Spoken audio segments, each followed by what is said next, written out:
그래서 저희 카타르 월드컵 베스트를 뽑아왔으니까 네. 이제는 우리가 생각했던 것보다는 좀 기대 이하였다. 맞아요. 예, 이런 선수들도 저는 한번 조명을 받아야 된다고 생각하거든요. 저희가 베스트는 4-3-3으로 했는데 이 기대 이하의 11명의 선수들은 4-2-3-1 포메이션으로 구성을 해봤습니다. 맞아요. 짓궂지만 이게 좀 꿀잼이기도 합니다. 네, 맞아요. 바로 키퍼부터 볼게요. 일단 키퍼. 저 이제 입중계를 제가 저기 종이 형이랑 대회 개막전 카타르 대 에콰도르 경기를 입중계하면서 충격과 경악을 금치 못했던 골키퍼가 있었습니다. 네. 카타르의 사드 알시브 골키퍼입니다. 네, 에콰도르 선수 선발이었죠. 맞아요. 그리고 이후 두 경기를 못 나왔습니다. 네, 그게 사실 알시브 골키퍼가 뭐 우리가 생각하는 뭐 유럽 주요 리그의 골키퍼도 아니고 뭐 기대를 했냐라고 하실 수 있는데 그래도 카타르 대표팀에서 꽤 많이 뛰었던 선수라 전 그래도 기대했어요. 이거 개최국이잖아요. 맞아요. 그 개막전인데. 근데 15분 만에 경고를 받으면서 대회 첫 경고를 골키퍼가 받았고요. 네. 이러면서 동시에 페널티킥을 헌납해서 실점. 네. 그리고 그 이전에 그 2분인가 3분 만에 에네르 발렌시아가 골 넣었다가 취소됐던 장면도 그렇고 여러 가지로 이때 알시브 골키퍼가 성급한 판단과 애매한 볼 처리 때문에 나오느니만 못한 플레이들이 너무 많이 나왔었어요. 네. 그런 어떤 상황들 뛰쳐나가는데 뭐 볼 못 처리하고 막 이런 경우들이 있었으니까 저는 이번 대회에서 한 경기에서 가장 불안했던 퍼포먼스를 보여준 골키퍼가 이 사드 알시브 골키퍼라고 생각을 좀 하고요. 제가 이제 카타르 에콰도르를 이제 친구랑 같이 봤거든요. 네. 근데 월드컵 개막전이고 하니까 네.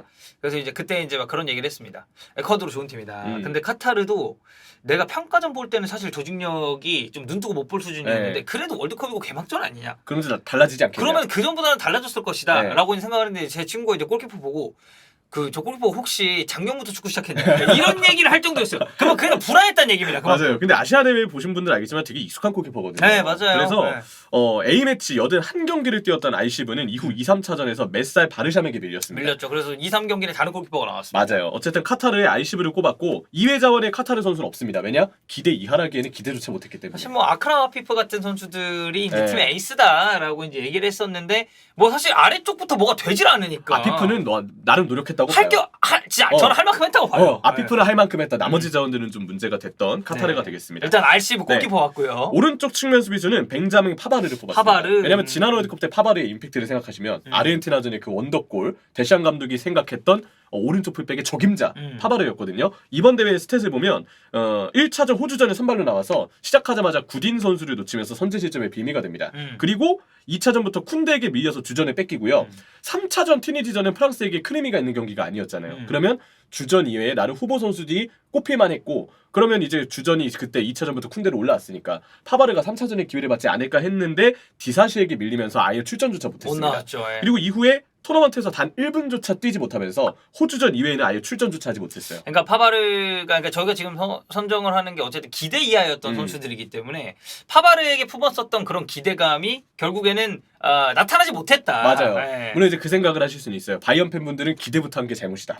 네. 파바르를 왜 기대해요? 라고 생각하실 수 있는데 어디까지나 이거는 프랑스 대표팀 내에서의 출전 기록과 퍼포먼스를 보면 그리고 지난 월드컵까지 생각을 했을 때 그래도 이거보단 나을 거라고 기대를 했거든요. 근데 아예 밀리는 모습들이 나왔죠. 뭐 좀 아쉽긴 하죠. 프랑스는 어쨌든 준우승까지 했는데 이제 그 자리에 이제 파바르의 포지션은 없었다. 심지어 SNS 상에서는 훈련 때 파바르의 퍼포먼스가 너무 저조해서 팀원들이 충격과 어떤 공포를 금치 못했다. 충격과 공포다 이 거짓 깽깽이들아. 호머 실슨의 이야기처럼 네네네. 그런 얘기까지 나왔어요. 이거는 뭐 제가 진지한 얘기까지는 아닌 것 같아서 그냥 뭐 따로 다루진 않았는데 어쨌든 그런 얘기까지 나왔을 정도로 파바르는 폼이 좋지 않았습니다. 네. 자, 중앙 수비로 일단 넘어가 볼게요. 니콜라 밀렌코비치를 꼽았습니다. 사실 밀렌코비치는 저는 이 선수도 그렇고 그리고 이 팀 자체를 기대를 많이 했기 때문에 세르비아. 너무 아쉬웠죠. 근데 밀렌코비치가 그 카메룬전에 세르비아가 이기지 못하는데 너무 큰 비밀을 제공하고 사실상 주역 아닙니까? 주역이에요. 네. 이 실점의 비밀가 됐고 밀렌코비치가 피오렌티나에서는 나폴리전에 빅터 오시멘도 나름 묶을 만큼 아주 좋은 활약을 했습니다. 오시멘이 이번에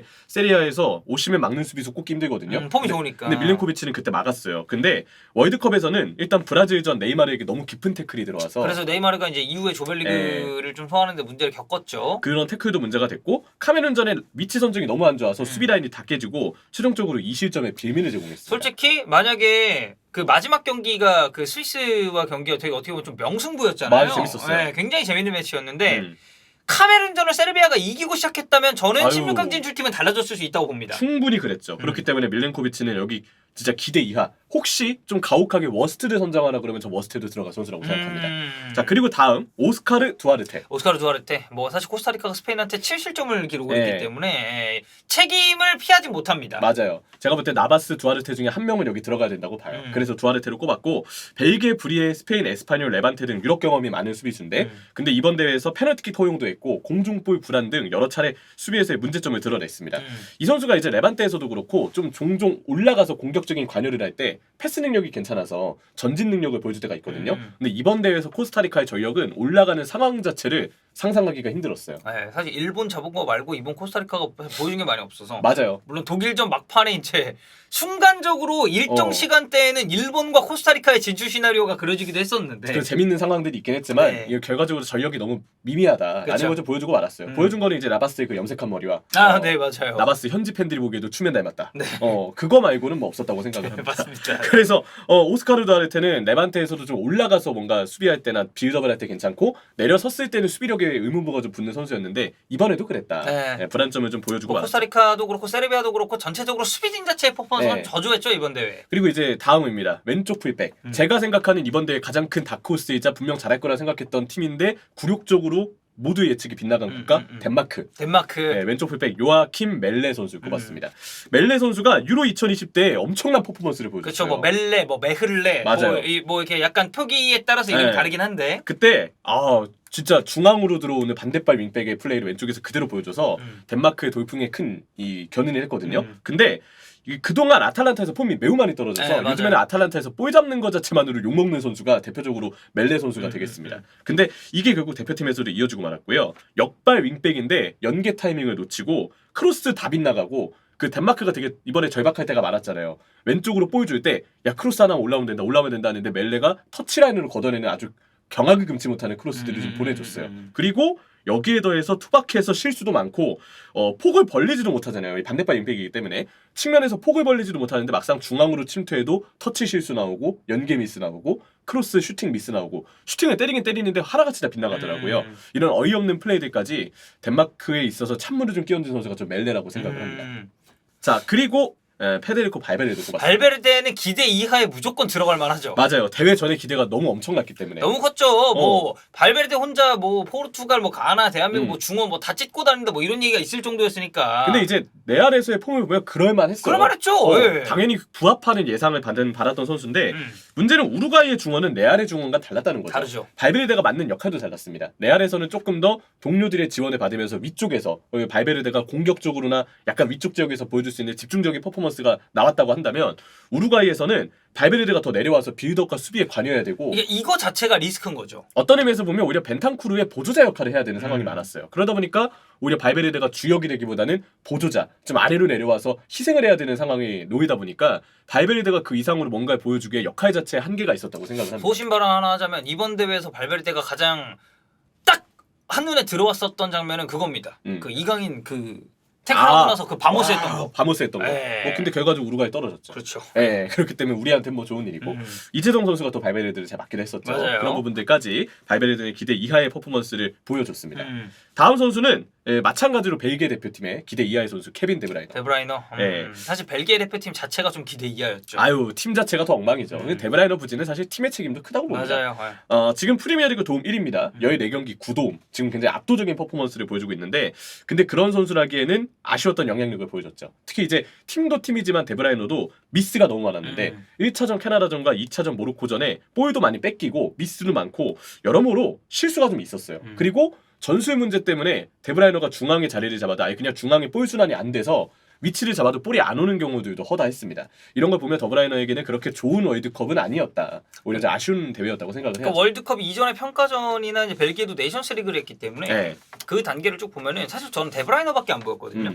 다른 자원들이 잘 못 받쳐준다라는 느낌이었는데 이번 월드컵에서는 데브라이너까지 같이 좀 말린 느낌이라 해야 하나? 좀 복합적으로 문제가 많았었던 벨기에 대표팀이었죠. 맞습니다. 자 그리고 이제 2선으로 넘어가 보겠습니다. 2선에 이제 3명 있는데 오른쪽 윙포워드 크리스티아노 호날두를 꼽았습니다. 호날두. 호날두의 경우는 베스트에 들어가야 되는 거 아닙니까? 우리나라를 위해서 그런 수비를 해줬는데. 그 베스트 수비수로. 어시도 해주고. 그러니까 사실 근데 우리한테는 좋은 일이지만 선수 본인으로 봤을 때는 이번 월드컵에서 남긴 게 없습니다. 이번 월드컵에 저는 큰 테마나 키워드 중에 하나는 라스트 댄스라고 보거든요. 모드리치가 그랬고 사실 리오넬 메시도 그랬고 물론 이제 메시 뭐 대표팀 은퇴 안 한다고는 하는데 근데 호날두도 사실 라스트 댄스였단 말이에요. 근데 그 라스트 댄스 의미가 좀 갈렸죠. 맞아요. 갈리고 말았어요. 호날두는 뭐 사실 보기에 따라서는 당연히 공격수를 올릴 수도 있기 때문에 뭐 4-2-3-1로 저희가 꼽았지만 4-4-2로 봐도 무방합니다. 맞아요. 그래서 이 호날두가 가나전 페널티킥 이외에 득점이 없고요. 조별리그 3차전 한국의 수비수가 되었고요. 그리고 토너먼트 2경기에서는 하무스에게 선발해서 밀리기까지 했습니다. 통산 월드컵 토너먼트 0득점으로 끝났고 이번 대회 메시가 우승을 차지하면서 메시아는 너무 대비되는 행보를 보이면서 대회 워스트, 대회 기대 이하의 어떤 타이틀을 피할 수 없게 됐다고 생각해요. 사실 기대 이하를 넘어서 호날두는 이제 워스트로 보는 시각도 좀 많죠. 저는 그래야 된다고 봐요. 호날두 치고는 너무 아쉬웠던 대회이기 때문에 저는 그 생각이 들어요. 프리시즌만 잘 소화했어도 호날두가 월드컵에서 보여준 퍼포먼스가 이보다는 좋았을 것이다. 물론 뭐 이제 좀 가정 문제도 좀 뭐 있었고 그렇다고는 합니다만 어쨌든 폼을 올리는 데 있어서는 조금 부정적인 잡음이 이것저것 많았었던 올 시즌이니까 본인에게는 2020-23 시즌 자체가 그렇게 유쾌하지는 않은 그런 시기라고 생각을 하고요. 세컨톱 자리는 네덜란드의 스티브 베르베인을 꼽았습니다. 베르베인의 경우는 아약스에서도 이적 초반에 잘하다가 갈수록 지금 좀 미미하거든요. 이렇게 내려오고 있어요. 내려오고 있어요. 초반에만 좀 반짝이었고 대표팀에서도 각포는 매우 뛰어난 활약을 보였는데 베르베인은 이거를 받쳐주지 못했습니다. 베르베인의 경우는 오히려 투톱으로 나와서 측면으로 벌려 뛸 때가 많았거든요. 투톱에서 이렇게 데파이랑 같이 벌려서 뛰어야 될 때. 근데 측면으로 벌릴 때 좀 이렇게 주위 동료들을 확인하고 벌려야 되는데 그냥 달려 들어가다가 동료들 겹치고 막 그리고 고립돼요. 고립게 되면서 그러면서 볼도 못 잡고 볼 가졌는데 위치가 안 좋으니까 그냥 뺏기거나 다시 백패스 나가거나 이런 식으로 베르베인 자체가 그냥 앞으로 못 돌아서는 경우들이 굉장히 많았습니다. 저는 네덜란드의 화력이 좀 아쉬웠던 이번 대회라고 생각을 하는데 데파이의 어떤 몸 상태가 좋지 않았던 것도 아쉬웠고 사실 좀 우려됐던 부분이죠. 그러니까 중원과 수비에 비해서 사실 공격진에 방점 찍을 선수가 좀 애매하다. 이게 이제 네덜란드 리스크 중에 하나였으니까 그걸 이제 중원의 대용과 저 공격진의 각포가 진짜 멱살 잡고 끌어올린 대회라고 생각을 하는데 어쨌든 베르베인은 오히려 그때 팀을 좀 이렇게 가라앉힌 선수였다라고 좀 생각을 합니다.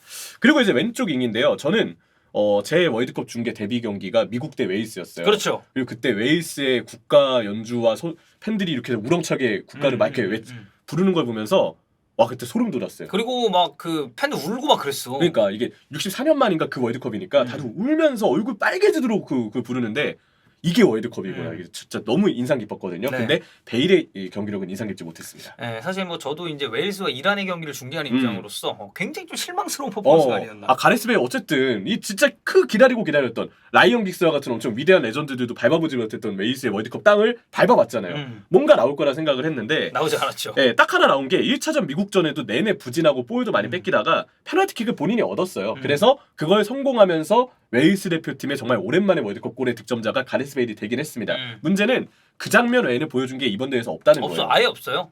이란전에서도 아주 부진했고. 그래서 베일도 결국 잠잠했다. 기대 이하에 당연히 들어갈 만한 선수였고요. 최전방 공격수가 가장 이견이 없을 겁니다. 배치기요? 배치기 아저씨. 로멜루 루카쿠 아저씨. 일단 몸 상태가 안 좋았고요. 조별리그 2차전 모로코전에 9분 출전하면서 복귀를 했고 3차전 크로아티아전 상황이 급해지니까 후반전 시작할 때 투입이 됐습니다. 진짜 루카쿠가 그것 중에 하나만 넣었잖아요. 하나만 넣었어도 그러면은 역사가 바뀌었어. 모드리치 라스트 댄스는 없었어. 크로아티아 탈락이 될 뻔했어. 그래. 근데 왜 다 골대 분은 한 번 있었고 그리고 빈 골대 헤더를 했는데 헤더가 떠버렸죠. 초유의 사태가 벌어지고 골문 바로 앞에서 골대 옆으로 차기. 대단한 슈팅이었죠. 자 그리고 빈 골대 앞에 두고 배치기. 이게 이제 활용점정.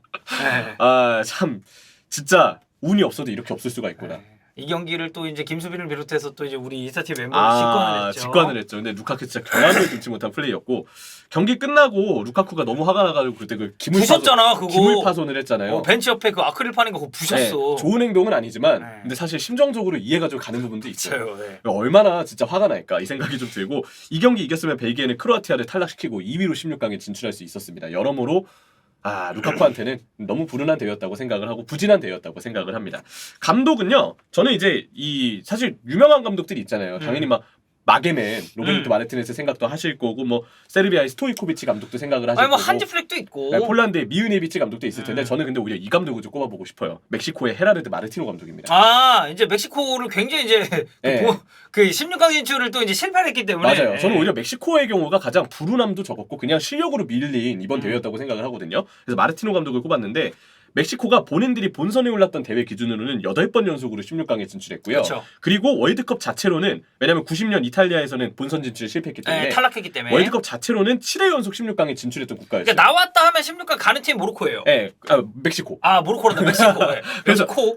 멕시코, 코코. 그래서 네. 멕시코가 이런 역사를 가진 팀이기 때문에 저는 그래서 16강 진출을 못 시킨 것 자체만으로 월드컵의 상징적인 의미를 봤을 때 이거 워스트 감독, 기대 이하 감독은 마르티노 감독을 줘야 된다라는 생각이 좀 들었고요. 마르티노는 역사의 창시자였습니다. 멕시코의 토너먼트 진출 사례를 이번에 만들었고 단조로운 전술이 좀 컸어요. 측면 공격만 너무 집중을 했고 그러면서도 템포가 느려서 굉장히 단조롭고 여기에 크로스 위주의 공격만 반복되다 보니까 밀집 수비의 취약한 모습을 이미 북중미 예선 때도 여러 차례 보여줬습니다. 멕시코가 이 감독과 같이 가는 게 맞느냐라는 의구심을 많이 들었는데 결국 마르티노는 그 의구심에 실제 결과를 만들고 말았고요. 압박을 주문하긴 하나 상황에 맞는 전술 유연성을 보여주지 못해서 결국 기대 이하의 경기력들이 매 경기 나왔습니다. 근데 이제 물론 그런 것도 있습니다. 뭐 사실 저희뿐만이 아니라 대회 전에 굉장히 많은 이제 프리뷰들이 쏟아져 나왔잖아요. 국내 해외 할 것 없이 멕시코의 전력이 과거에 비해서 조금 내려왔다라고 평가하는 시선도 분명히 있긴 했어요. 스쿼드 자체에 문제가 좀 있다. 세대 교체가 좀 늦다라는 얘기들이 있어서 선수들 나이가 꽤 들었고. 아니, 솔직히 언제까지 오초왔을 겁니까? 그러니까요. 근데 오초아는 물론 잘하긴 했지만 그리고 이제 라울 히메네스 예전보다는 확실히 부상의 여파로 몸이 많이 떨어져 있거든요. 그리고 또 그 이전에 또 다른 쪽의 부상을 또 당했어요. 그래서 복귀가 다 안 됐던 상황에서 대회를 뛰고 말았고 이런 강도 높은 압박과 빠른 전환, 멕시코의 스타일의 축구를 가져가기 힘든 상황에서 결국은 한계를 드러내고만 멕시코였다고 생각을 합니다. 이외에 이제 좀 고민했던 선수들이 있는데 이제 기대 이하였는데 여기에 들어가기에는 조금 떨어진다. 맞아요. 한 끗 차. 공격수에 있던 멕시코의 라울 히메네스. 히메네스 아쉬웠죠. 덴마크의 스코올센. 스코올센 아쉬웠죠. 그렇죠. 진짜 저는 여기 들어가야 된다고 생각합니다. 전 돌베리도 들어가도 이상하지 않다고 봅니다. 기대를 하셨다면 들어가야 마땅하다고 생각을 하고요. 미드필더 이제 삼선의 악셀 비첼. 비첼도 사실 월드컵 전까지는 그래도 중원에서 나쁘지 않았는데. 근데 뭐 아틀레티코에서도 사실 센터백으로 내려와서 뛰었고 전 중원에서는 결국 한계를 드러낸 이번 대회였다고 생각을 하고요. 브라질의 브루노 기마레스. 저 사빈용입니다. 제가 이제 또 카메룬전 중계하면서 진짜 대단하다. 약간 아니 뉴캐슬에서는 그렇게 출신인데 왜 이렇게 대표팀 오니까 안 풀리냐 이런 느낌. 월드컵에서 긴장하니까 뭔가 좀 다르다는 생각이 좀 들었습니다. 자 그리고 중앙 수비수 웨일스의 조 로드. 네 그렇죠. 그리고 벨기에 메니에 지금 웨일스에 또 메팜도 있고요. 웨일스의 수비진이 들어갈 만하죠. 몸 상태가 좀 좋지 않았던 것 같은데 세르비아의 코스티치도 있어요. 이제 세르비아 선수들도 참 그렇다. 여기 또 보니까. 생각나는 선수들 좀 애드립으로 얘기하면 이제 독일의 안토니오 리디거. 리디거. 그렇죠. 리디거의 경우도 그랬고 뭐 사실 그 진짜 풀리기 대놓고 비판을 했던 질레의 경우도 실전 빌미가 됐기 때문에 기대를 하셨다면 기대 이하가 될 만한 선수였다고 생각합니다. 결국에는 좀 일찍 마감을 한 팀들이 다 꼽힐만해요. 기대 이하로 들어갈 만해요. 이게 다 진짜 그냥 생각나는 들 얘기하고 있고 골키퍼는 이제 코스타리카의 켈로르 나바스. 나바스. 결국 이제 실전 빌미가 되는 장면들이 있었고 이 세네갈의 에두아르 멘드도 기대보다는 좀 불안했다는 얘기들이 있더라고요. 어쨌든 16강에서 또 잉글랜드한테 실점 많이 허용하기도 했으니까 그런 부분들이 있습니다. 감독은 이제 마게멘, 로베르토 마르티네스도 후보에 오를만하고 세르비아의 드라간 스토이코비치 감독도. 세르비아가 진짜 월드컵 전후에 대한 평가가 너무 갈리는 팀이 되지 않을까 싶고 전 여기 한지 플릭도 들어가야 된다고 한지 플릭 들어가야 된다고 봐요. 한지 플릭까지 해서 이 정도로 좀 고민을 해보게 된 기대 이하 팀이었다고 생각합니다. 자 베스트 보고 워스트 보고 저희가 뭐 추가적으로 결산할 컨텐츠가 있으면 또 바로바로 올라올 거니까 그때 좀 봐주시면 여러분 감사하겠습니다.